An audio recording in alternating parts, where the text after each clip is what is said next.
रहे।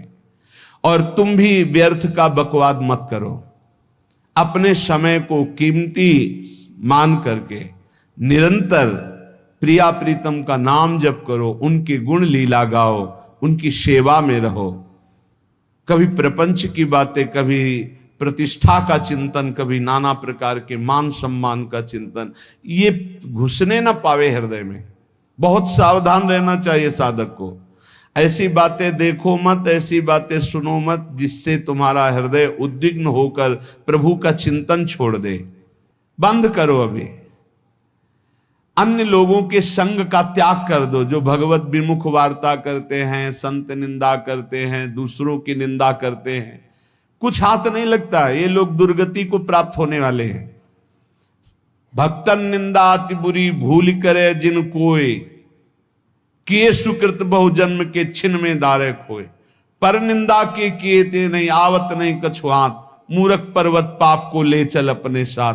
तो अलम कश्यापि संगत्या, ऐसा संग मत करो जिनके पास बैठने से भक्त निंदा, जन निंदा, भगवत निंदा हो। ऐसे से दूर रहो, अलम बंद कर दो ऐसे लोगों का संग। रात दिन हम श्यामा श्याम का नाम जप करेंगे, श्यामा श्याम के लीला गुण गाएंगे, श्यामा श्याम के ही धाम का शोभा का चिंतन करेंगे।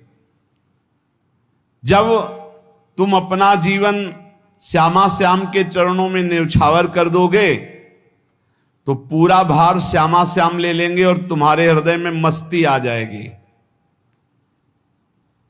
जो ऐसा निश्चयी होता है, दृढ़ निश्चयी, उसके अंदर दृढ़ विश्वास, तो उसके हर समय भगवान की स्फूर्ति होती रहती है। भारी प्रतिकूलता में भी भगवान का सानिध्य अनुभव होता है। वो अनुकूलता में तो भगवान के दुलार को देखता है, लेकिन प्रतिकूलता में भगवान की विशेष कृपा को देखता है। ये संयोग, ये वियोग, संसार की ये द्वंद्वमयी वृत्तियां भक्तों के हृदय में नहीं चुभती। आए की हुज्जत नहीं, गए की तलाश नहीं, क्योंकि नित्य संयोग भगवत स्मृति के प्रभाव से प्रभु का रहता है। शोक, विषाद बहुत ध्यान देने योग्य विषय है। तभी लोगों को ऐसा लगता है कि ऐसा कैसे हो सकता है। भक्त के चरित्रों को जब सुनते तो लगता है ऐसा कैसे हो सकता है, ऐसी परिस्थिति में भी ऐसा कैसे हो सकता है। क्योंकि तुम मानसिक बुद्धि से युक्त हो और वो भागवतिक स्थिति से युक्त है, इसलिए तुम उसको पार पा ही नहीं सकते। जब तुम अपना जीवन श्यामा श्याम के चरणों में समर्पित कर देते हो हृदय से, फिर उनकी कृपा से सब विघ्न दूर हो जाते, एक अपार मस्ती रहती है। नहीं तो शोक, विषाद, दुख, क्लेश, कष्ट, संताप, भय, उद्वेग, ये सदैव सताते रहते हैं। इसी से डिप्रेशन होता है। बार बार नकारात्मक चिंतन, शोक, विषाद, दुख, चिंता, क्लेश, संताप, भय, उद्वेग, यही पूरे मानसिक स्तर को नष्ट कर देते हैं। उत्साहहीन जीवन हो जाता है। जब तुम श्यामा श्याम को समर्पित हो जाते हो तो ये सब प्रवेश भी नहीं करते, एक अपार मस्ती बनी रहती है। अब क्या होगा? श्यामा श्याम जो करेंगे वही होगा। श्यामा श्याम पता नहीं कैसा करें, नहीं, वो सदैव मंगल भवन है, वो जो करते महामंगल होता है। यह निश्चय उपासक के हृदय में आ जाना चाहिए। इसलिए अपना सारा मन, सारी बुद्धि, सारा जीवन, प्रत्येक श्वास प्रभु को अर्पण कर दो, फिर देखो तुम निहाल हो जाओगे। दुख, शोक, विषाद, क्लेश, कष्ट, संताप, भय, उद्वेग, ये उसी को व्यापते हैं जिसने अपने जीवन को प्रभु के चरणों में अर्पित नहीं किया। इसलिए तुम अपना सारा मन, सारी बुद्धि, सारा जीवन, प्रत्येक श्वास केवल प्रभु को अर्पित कर दो, फिर देख लेना। श्वास कैसे अर्पित की जाती? राधा राधा राधा। बुद्धि कैसे अर्पित की जाती है? एकमात्र निश्चय कि भगवत सुख ही सुख है, ये जागतिक सुख सुख नहीं, ये दुख है, ये ऐसा दलदल है जिससे आज तक कोई नहीं निकल पाया। सारा मन, हम मन से केवल प्रभु का मनन करें, बार बार मन को संसार से हटा के नाम में, रूप में, लीला में, धाम में लगाएं। बहुत प्रसन्नता हो जाती है उस उपासक के हृदय में जो अपना मन बुद्धि प्रभु के चरणों में अर्पित कर देता। भगवान ने तो इसको बहुत उत्तम स्थिति बताया है कि मेरे से कभी वो अलग हो ही नहीं सकता यदि मन बुद्धि अर्पित कर दिया। मय्येव मन आधत्स्व मयि बुद्धिम निवेशय, तो निवशस्य मय्येव अत ऊर्ध्वं न संशया। बिल्कुल संशय नहीं, वो मेरे में ही निवास करेगा जिसने मन और बुद्धि अपनी मेरे में अर्पित कर दी। बहुत प्रसन्नता रहेगी उस उपासक के जीवन में जो अपने आप को मन बुद्धि सहित प्रभु के चरणों में समर्पित कर दिया है। भगवान का आश्रय लेने वाले की पहचान है हर परिस्थिति में प्रसन्न रहना। देखो आप भगवद आश्रित हो कि नहीं, देखो अनुकूल परिस्थिति में तो सब प्रसन्न रहना, लेकिन प्रतिकूल परिस्थिति में प्रसन्न रहना ये भगवान के भक्तों का लक्षण है। हर परिस्थिति में प्रसन्न रहना ये भगवान के भक्तों का लक्षण है। आनंदगन भगवान का आश्रय मिलते ही आनंद छा जाता है हृदय में। उनके पास आनंद का अभाव होता ही नहीं है। जैसे सूर्य का प्रकाश उदय होते ही सूर्य का प्रकाश संपूर्ण अंधकार को नष्ट कर देता है, ऐसे ही भगवान का संपूर्ण आश्रय लेते ही सब दुख चिंता शोक नष्ट हो जाते, आनंद ही आनंद। तुम भगवान के मंगलमय रूप को नहीं जानते हो, पर उनके मंगलमय भाव को, विधान को मानना शुरू कर दो। जो भी होता है मंगलमय होता है। हमने जीवन में देखा है, अगर इधर कोई बहुत बड़ा सुख दिया तो देर नहीं लगेगी, 24 घंटे नहीं व्यतीत होंगे और ऐसे दुख दे देंगे, जिससे दोनों का समान भाव रख करके ना दुख में तुम भूलो प्रभु को, ना सुख में फूलो, सीधे भगवत मार्ग में चल। पूरे जीवन की बात देखा है। भगवान के मंगल विधान में सदा सर्वदा सुख ही सुख है, इस बात को मान के प्रसन्न हो जाओ। जब भगवान का भजन करने वाले की तन्मयता बढ़ती है भजन में,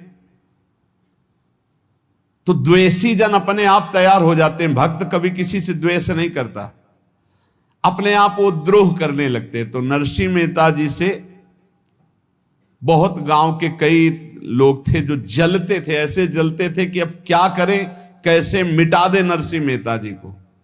अब उपाय तो मिल नहीं रहा था। तो एक दिन संतों की मंडली आई और उन्होंने कहा कि हम रास्ते में कोई चोर आदि धन ना ले ले, इसलिए यहां से किसी की हुंडी चलती है क्या द्वारिका में? पहले ऐसा था। बोले हाँ, हमारे यहां बहुत बड़े सेठ हैं नरसिंह मेहता जी, पर आप कहोगे वो मना कर देंगे। कई बार कहोगे, अगर वो स्वीकार कर ले तो वहां। और उनका लक्ष्य था कि नरसिंह मेहता जी की तो खाने की भी सुविधा नहीं थी, हुंडी कहाँ की बात आई। उनका था कि जब वो ना कहेंगे तो संतजन नाराज हो जाएंगे, अगर हाँ कह दिया तो वहां हुंडी चुकेगी नहीं, तो संतजन अपने आप इनको शाप दे देंगे, अपराध बन जाएगा, ये नष्ट हो जाएंगे। संतों को भेजा नरसिंह मेहता जी ने, सबकी दंडवत की, चरण पखाड़े। तो उनका ये इतना रुपया है, द्वारिका में साधु सेवा हम करेंगे, वहां तुम्हारी हुंडी चलती है, तो आप अरे उनका आप कहाँ भूल रहे हो, यहाँ खाने की भी व्यवस्था। बोले हमें सब पहले से बता दिया गया कि आप मना करोगे, बार बार मना मत करो, हमें पता है। तो उन्होंने ठाकुर जी की तरफ देखा, बोले क्या लीला है प्रभु, संतों से हम क्या कहें, ये ले रुपए। उस समय स्वर्ण की मोहरें चलती थी, बेच के बाजार से खूब उन संतों को पवाया, उन्हीं संतों की सेवा की। और उनका अपने सेठ का नाम तो बताओ जहां हमें जाके हुंडी मिलेगी। सेठ सावल सा सेठ। संत जन गए वहां, पूछा कि नरसिंह मेहता जी का जिन सेठ से परिचय, उनका नाम सावल शाह सेठ, उनकी गद्दी कहाँ है? तो जो कुछ भक्त थे वो द्वारिकाधीश की तरफ संकेत करते कि वही हैं। बोले नहीं नहीं, वो सेठ है, उनकी गद्दी चलती। पूरी बाजार में कहीं कोई। अब संत जन एकांत में होकर के बहुत विचलित हुए, क्या हमारे साथ धोखा हुआ? नरसिंह मेहता जैसा संत क्या धोखेबाज हो सकता है? देखो, संशय तो बहुत विचित्र होता है।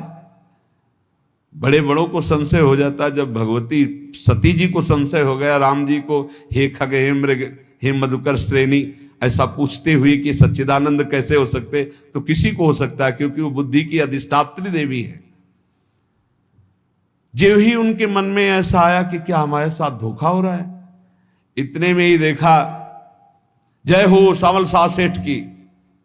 होगा सावल शाह सेठ, तो देखा बढ़िया मुनीम जी उनके साथ, और सेठ बस्ता लिए हुए मुनीम जी, सरकार इधर से चलो।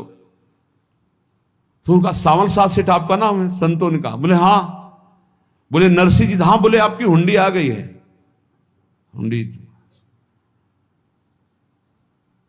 एक कागज में लिखा कि ये हमारे सेठ जी को दे देना।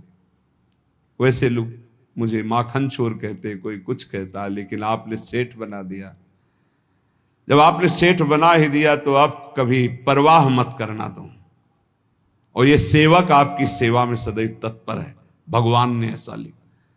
जो भगवद आश्रित है, एक बार ये चलता रहता है, जो संत जन होते हैं उनके विरोधी अपने आप बन जाते हैं, किसी से कोई मतलब नहीं, अपने आप विरोधी बन जाते हैं। कबीरदास जी का पूरी काशी में यश था। भजन करने वाले महापुरुषों का यश बढ़ता है जब, तो जो भजनहीन होते हैं उनके हृदय में जलन पैदा हो जाती है, और वो उनको विविध प्रकार से फंसाना चाहते हैं, उनको कष्ट देना चाहते हैं। तो कबीरदास जी के यश को धूमिल करने के लिए कुछ ब्राह्मणों ने एक रचना रची। मुड़ मुड़ा के कबीरदास जी के शिष्य बन करके पूरी काशी के सब आश्रमों में निमंत्रण दे आए। कल भंडारा है, संत सेवा है, सबने स्वीकार किया। कबीरदास जी अपनी दिनचर्या करके निकले तो संत मंडली आने लगी। बोले कै बजे सेवा है? साधु सेवा। बोले कौन सी साधु सेवा? बोले कल आपके शिष्यजन निमंत्रण दे के आए, पूरी काशी के सब संत आ रहे हैं। कबीरदास जी ने कहा यहाँ तो एक की भी व्यवस्था नहीं, पूरी काशी के संत आ रहे। अच्छा, समझ में आ रहा है, लीला बिहारी तुम लीला करना चाहते हो। गए अपना, निकल गए गंगा किनारे, एक झाऊ के नीचे बैठकर अपना भजन ध्यान में मगन है। 11-12 बजे तो उन्होंने देखा संतों की मंडली, काशी तो बहुत। कबीरदास जी ने देखा कि आश्रम की, तो बोले पता नहीं क्या होगा, चलो चलते हैं। तो ऐसे गमछा वस्त्र करके ऐसे डालकर मुंह ढक करके, वहां बड़ी बड़ी पंगत लगी थी। कबीरदास जी सबको पाओ जी पाओ। कबीरदास जी के रूप में स्वयं भगवान पाओ जी पाओ। कबीरदास जी ने कहा अच्छा, जब स्वामी परस रहे तो हम भी बैठ के पा ले। तो जब उसी पंगत में बैठ गए अपना कपड़ा ढक करके, और जब मोहरे की दक्षिणा दे रहे थे सब लोग कि वाह कबीरदास जी ने आज तो साधु से। सबको जब कबीरदास जी के सामने आए तो ऐसे मुंह ढके, बोले देखो जो मेरा होता है उसे मुंह छुपाना नहीं पड़ता, मुंह ढकला नहीं पड़ता। लो दक्षिणा, तुम भी दक्षिणा लो। कबीरदास जी को कबीरदास जी दक्षिणा दे रहे, और वो कबीरदास जी है भगवान, और ये पाले वाले कबीरदास जी है भगवान के जन। कभी भगवान अपने, अरे जमाने जोर लगा ले, कितना जोर लगाएगा, भक्त और भगवान का झंडा कभी न झुकने पाएगा। बिल्कुल चिंता, शोक, भय, उद्वेग रहित जीवन भगवद आश्रित। तुम भगवान के मंगल विधान में सदा सर्वदा प्रसन्न रहो। अब ये विचार कर लो कि भगवान जो करेंगे तुम्हारा मंगल करेंगे। अब थोड़ा ऐसा बीच में लगता है कि अमंगल हो रहा है क्या, लेकिन पक्का समझो बहुत बड़ा मंगल उनका विधान होता है। बहुत ही उत्तम मंगल होता है भगवान के शरणागत का। भगवान हमारे विचारों वाले नहीं हैं, हमारे विचार प्राकृतिक है, भगवान के विचार चिदानंदमय हैं। वो अपने विचार से हमारा मंगल करते हो, हम अपने विचार से मंगल चाहते हैं। भगवान के विचार से मंगल ही हमारा होगा, इसलिए कभी हमको चिंता शोक भय नहीं करना चाहिए। भगवान की ओर से कभी तुम्हारे लिए ऐसा विधान नहीं होगा कि तुम दुखी हो जाओ, बस तुम्हारी सोच हो सकती है, उसका परिणाम बहुत मंगल होगा। जगत की ओर से निराश हो जाओ, किसी से आशा मत रखो, फिर आप देखो आपका जीवन कैसा आनंदमय व्यतीत होता है। ये जो जगत की आशा है यही दुख प्रदान करती, सच्ची जगत की आशा ही दुख प्रदान करती है। अगर जगत से कोई संबंध न रखा जाए और भगवत भाव में रहकर तो बहुत अच्छा जीवन चलेगा।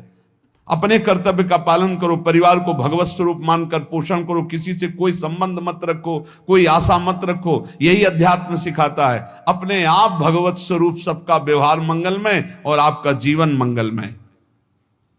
अपने घर में ऐसे रहो जैसे किसी अतिथि के घर में रह जाता है, चलना है, यहां से जाना है। कौन रहता है अपने घर में अतिथि की भांति? भगवान का भक्त। जाना है यहां से, अपनी प्रिया प्रीतम के पास जाना। ये हमारा घर नहीं है, यहां तो हम समय व्यतीत कर रहे हैं, अपनी आयु व्यतीत कर रहे हैं भगवत आराधना करते हुए। हमें जाना है प्रिया प्रीतम के पास। वास्तविक घर भगवान का धाम है हमारा, वास्तविक घर वाले प्रभु हैं हमारे। जो नित्य सच्चिदानंद भगवान के चरणों में अपने चित्त को समर्पित करता रहता है, उसको यह अनुभव होने लगता है कि बड़ी कृपा है हमारे ऊपर, भगवान की बड़ी कृपा है हमारे ऊपर। सर्वसमर्थ परम सुहृद भगवान ऐसे भक्त के ऊपर हर समय वरद हस्त रखे रहते हैं। ये केवल प्रवचन नहीं, सच्ची बात मानिए। ऐसे भगवान का वरद हस्त हर समय रहता है। जब भगवान की छत्र छाया में भक्त अपने को देखता है तो आसपास घोर विपत्तियों का भी समुदाय हो तो भी वो आनंद में मगन रहता है। हर हालत में आनंदित रहना ये भक्त का स्वभाव है। भगवान ऐसे भक्तों को प्यार करते हैं जैसे कछुआ अपने अंडे को बाहर रख आवे और रात दिन उसका चिंतन करे। जब भक्त भगवान को समर्पित होता है तो भगवान रात दिन उसकी ऐसे चिंतन सुरक्षा करते हैं। अभय, ये दैवी संपदा का पहला गुण है। ये भगवान के शरणागत पर जागृत हो जाता है, वो भयभीत नहीं होता, किसी भी उससे भयभीत नहीं होता। यही डरपि हरिवंश हित, जिनो भ्रमय गुण सलिल पर। इस डर से डरते रहना चाहिए कहीं गुण रूपी पानी में फिसल न जाए, नहीं तो गलती हो सकती है। साधक सावधान रहे। ये अभय दैवी संपदा का सबसे बड़ा गुण है। जो भयहारी भगवान की शरण में आ जाता है तो उसके अंदर ये अभय प्रकट हो जाता है। अगर कहीं तुम्हें एकांत में भय लग रहा है, एक आदमी तो एकांतिक में आए थे, वो कह रहे थे कि हमें हर समय भय लगा रहता कि कोई हमारे पीछे है, अंधेरा तो लगता कोई खड़ा है, मैं जीना मुश्किल हो गया, ऐसा भय। देखो ये मन कैसा है, भगवान से विमुख होने पर कैसे डरवाता है। वो कह रहे हैं हर समय मुझे डर लगा रहता है, कोई सामने खड़ा है, कोई पीछे खड़ा है, ऐसा भय लगने लगता है। और जब भगवान की शरण में आ जाते हैं तो ये अभय स्थिति हृदय में जागृत हो जाती है। कोई भी भय आसपास आ ही नहीं सकता, यहां तक कि नरक का भी भय खत्म हो जाता है जो भगवान की शरण में है। महापापी भी पुण्यात्मा महान भक्तों के समान वो उत्तम गति को प्राप्त हो जाता है जो भगवान की शरण में हो जाता है। पर ये जो भोगों का आश्रय लिए हुए हैं, मनमानी आचरण कर रहे हैं, ये कभी उस अभय को जान ही नहीं सकते कोई अभय पद है क्या। इनको तो कदम कदम पर शोक, भय और दुख की प्राप्ति होगी, कोई बचा नहीं सकता जो भोगों में लगे हैं, मनमानी आचरण कर रहे हैं। अगर निर्भय होना चाहते हो, परम सुखी होना चाहते हो, तो भगवान के शरणागत हो जाओ। सारे जगत को अभय दान देने वाले भगवान हैं। भगवान का एक प्रण है, ममपन शरणागत भयहारी। जो मेरी शरण में आ गया उसके भय का मैं नाश कर देता हूं। साधना में अवस्था मन की मानी जाती है कि आप कितने अच्छे साधक हैं। यदि आपका मन भगवदाकार है, हर समय भगवत चिंतन चल रहा है, आपके स्वप्न भागवती का रहे हैं, आपके विचार भागवतिक हैं, तो आपकी अच्छी साधना हो रही है। और यदि आपके स्वप्न गंदे आ रहे हैं, क्योंकि स्वप्न में मन का ही सारा खेल होता है, और आपकी चिंतन वृत्ति वासनात्मक चल रही, तो अभी साधना का प्रभाव मन पे नहीं पड़ा है। जिसका मन हर समय भगवत चिंतन करता रहता है, वो जीते जी जीवन मुक्त हो जाता, अनुभव होता है। जैसे किसी ने कहा कि हमें कैसे पता चलेगा कि हमारा काम हो गया है, तो जैसे आप भोजन पा लेते हैं तो किसी दूसरे से गारंटी थोड़ी लेनी होती कि हम छक गए हैं क्या, आप जरा बताना हम छक गए हैं क्या। नहीं, अपने हृदय में आ जाता है कि अब मैं तृप्त हो गया। ऐसे ही अपने हृदय में आ जाता है कि मेरा काम हो गया, अब मेरा जन्म नहीं होगा। ये हृदय में आ जाता है, अपने आप अनुभव में आ जाता है। जब स्वरूप बोध होता है तो किसी और से सलाह थोड़ी लेनी होती है, वो अपने आप अनुभव में आ जाता है। हाँ, यदि गुरुदेव का वर्ण नहीं किया है तो फिर आपको किसी न किसी गुरु से प्रमाणित करवाना पड़ेगा। और अगर गुरुदेव का वर्ण किया है तो वही मंत्र, वही नाम, वही गुरु शरणागति आपको अंदर से पुष्ट कर देगी कि आपका काम हो गया है। विषय चिंतन करता हुआ मन विषय आसक्ति को प्राप्त होता है। विषय आसक्ति को प्राप्त हुआ मन बार बार जन्म मरण और नरक को प्राप्त होता है। बस ये विषय चिंतन हटाना ही प्रमुख कर्तव्य साधना का है। बार बार मन को विषयों से हटा करके प्रभु के नाम में लगाओ, प्रभु के रूप में लगाओ, प्रभु की लीला में लगाओ।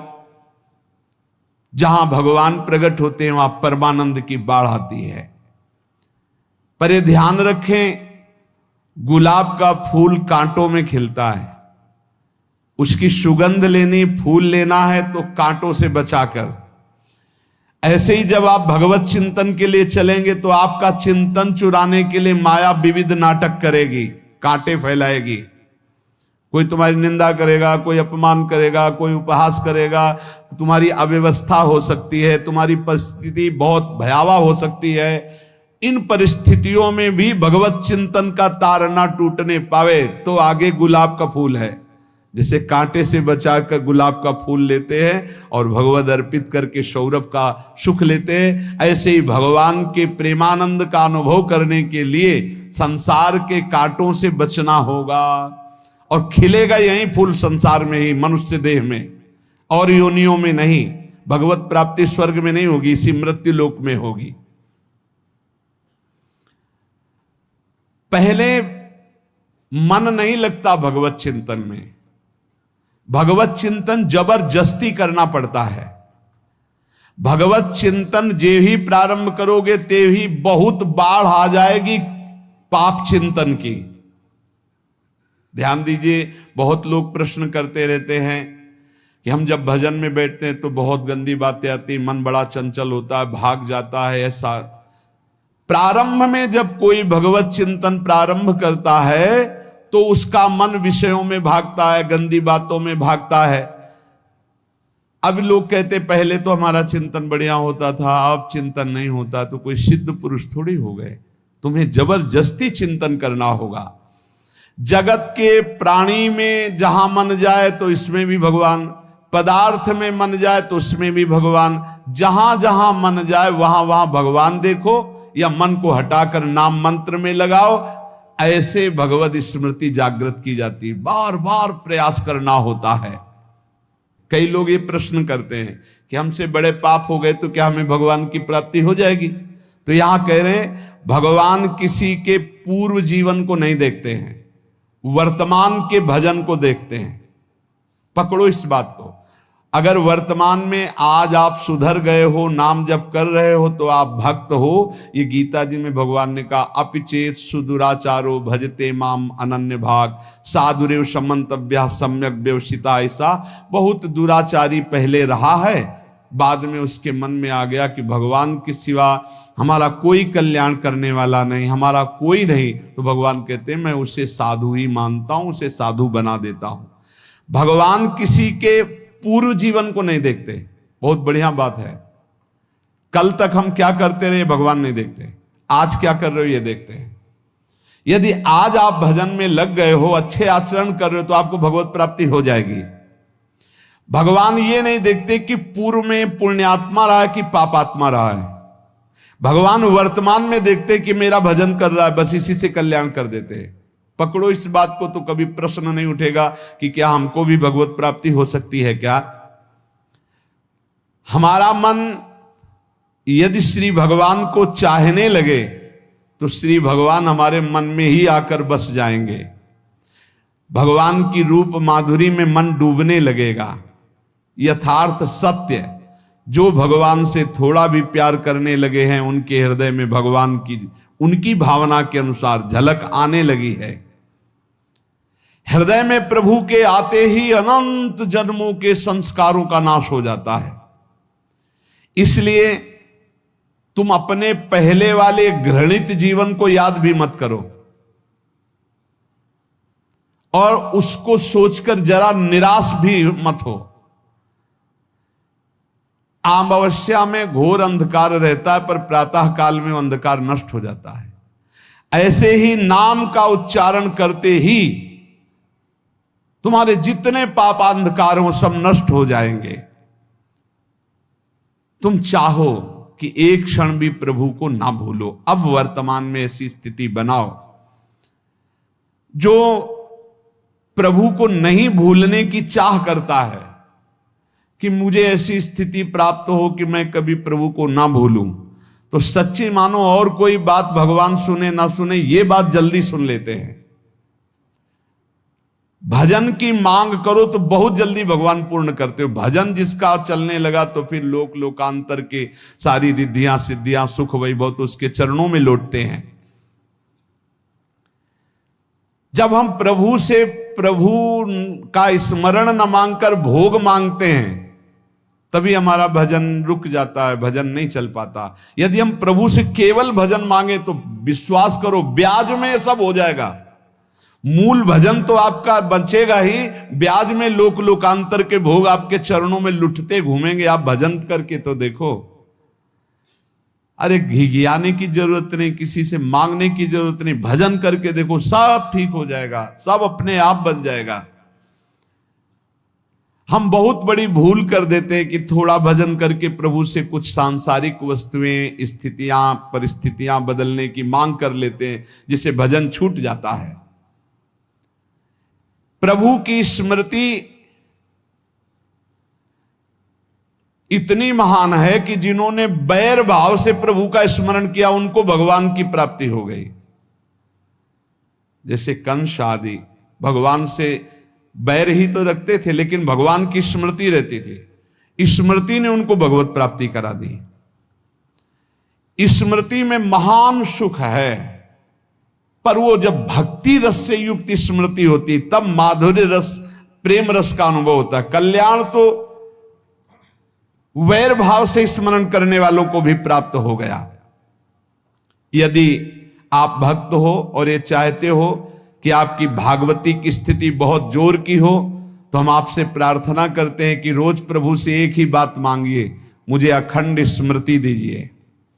अर्जुन जी को पूरी गीता जी सुनने के बाद यही मिला, नष्टो मोहा स्मृति लब्ध्वा। स्मृति, प्रभु आप हम पे ऐसी कृपा कर दो कि हमारे हृदय में किसी और व्यक्ति, वस्तु, स्थान की स्मृति न रह जाए, केवल आपकी स्मृति रह जाए। ये चाह भगवान बहुत जल्दी पूर्ण कर देते हैं यदि उपासक हृदय से ये बात मांगे। भगवान की कृपा से ही ऐसा हो सकता है कि अखंड स्मृति, ये कर्म फल से नहीं मिलती है। प्रभु के प्रति निर्भर होकर जो दैन्यता पूर्वक प्रभु से मांगता है और हर समय अभ्यास करता रहता है भगवत स्मरण का, उसको ये स्मृति मिलती है। और स्मृति मिल गई तो इससे बड़ी कोई स्थिति नहीं। हर समय भगवान का स्मरण, प्रभु से मन प्रतिपल नया नया स्वाद लेकर के आसक्त होता रहता है, नवम नवम। प्रभु कभी बासी नहीं होते। जैसे किसी व्यक्ति को देखो तो देखते देखते मन हट जाएगा कि देख लिया, बहुत सुंदर है, ठीक है, लेकिन वो एक दिन मन हट जाएगा। और प्रभु की सुंदरता नवम नवम है, प्रभु के नाम का स्वाद नवम नवम है, प्रभु की लीला का स्वाद नवम नवम है, प्रभु के धाम की शोभा नवम नवम है। जैसे आचार्य महाप्रभु हरिवंश चंद्र जी कहते, नयो नेह नवरंग नयो रस नवल श्याम वृषभानु किशोरी, नव पीतांबर नवल चूनरी, नई नई बूंदन भींजत गोरी, नव वृंदावन हरित मनोहर, नव चातक बोलत मोर मोरी, नव मुरली जो मल्हार नई गति, सब कुछ नया। तो नवम नवम प्रभु प्रतिपल नवम नवम प्रभु का रूप, प्रियाजू का नवम नवम, अबहीं और अबहीं और अबहीं और है। तो कहते हैं जब मन निरंतर स्मृति में डूबता है तो जब प्रभु की रूप माधुरी प्रकाशित होती तो ऐसी नवम नवम कि कभी ये नहीं होता कि रूप बासी हो गया। ये वही रूप है जो हमने अभी देखा था, नवम नवम। इसलिए आनंद की उफान आती रहती है उपासक के हृदय में। ऐसी प्रियता, ऐसा आनंद बिना भजन के नहीं अनुभव में आएगा। इसलिए तुम विश्वास करो, तुम्हें बहुत सुंदर सुख मिलने वाला है, आगे अपार सुख मिलने वाला है। ये थोड़ा दुख का समय काट लो, जब तक जीवन है ये दुख सुख की लहर आती रहेगी, आप इसको सह जाओ, आगे बहुत आनंद है, विश्वास मान लीजिए, बहुत आनंद है। जो ये विश्वास कर लेता है वो प्रभु के मार्ग में चलकर प्रभु को प्राप्त कर लेता है। नहीं तो इतने रोड़े हैं कि आप ऊब जाओगे, बहुत रोड़े हैं। जो प्रभु के मार्ग में चलता है तो माया के बहुत से पार्षद अपना प्रभुत्व दिखाने उनके पास आते हैं, महिमा अपनी दिखाने, पर वो किसी वस्तु, स्थिति, अवस्था, प्राणी, पदार्थ का प्रभाव स्वीकार ही नहीं करता, क्योंकि भगवत स्मृति परायण है, भगवान की कृपा पर विश्वास है, इसलिए उसको कोई फंसा नहीं पाता। वो नित्य निरंतर प्रभु से घुला मिला रहने के कारण उसकी मस्ती में कोई फर्क नहीं पड़ता। माया का प्रभुत्व रखने वाले उसे फंसाने की चेष्टा करते हैं, पर उस पर किसी का असर नहीं होता। वो कहीं लिप्त नहीं होता, वो कहीं दुखी सुखी नहीं होता, वो हर समय प्रसन्न रहता है। तुम देखो, हर समय प्रसन्न रहते हो? यदि नहीं तो तुम किसी व्यक्ति वस्तु का आश्रय लिए हुए, प्रभु का नहीं। अगर हां तो हर समय प्रभु का स्मरण चलना चाहिए, हर समय प्रभु के आश्रित हो, फिर देखना ये आनंद, ये प्रसन्नता क्या रूप रखती है। बड़े बड़े मस्त संतों को देखा, मस्त ऐसे उन्माद में मस्त है, उस सुख के लिए ललचाओ। कब तक जन्मते मरते रहोगे, कब तक बार बार दुख भोगते रहोगे, कब बड़ा प्रपंच है ये। भगवान का स्मरण परम पुण्यात्मा पुरुष का हृदय माना जाता है, बहुत पवित्र हृदय, बड़ा पुण्यात्मा हृदय जिसमें भगवान का स्मरण। भगवान का विस्मरण पापात्मा पुरुष, भयानक विपत्ति, दुर्भाग्य आते हो। सुदृढ़ निश्चय करो, अब हम भगवान के स्मरण में अपना समय व्यतीत करेंगे। मेहनत करो, कार्य करने के लिए कोई मना नहीं, आप नौकरी करो, किसानी करो, व्यापार करो, पर अंदर अंदर भगवत स्मृति, भगवत स्मृति ही सबसे बड़ी स्थिति है। अब चाहे हम जीवित रहें, चाहे हमारे मरण जैसी विपत्ति आ जाए, चाहे सब हमसे हट जाए, चाहे सब हमको नमन करें, अब हम दृढ़ निश्चय करके केवल भगवान के स्मरण करते हुए इस संसार के बीच समय व्यतीत करेंगे, अब हम चूकने वाले नहीं। ये नियम लीजिए,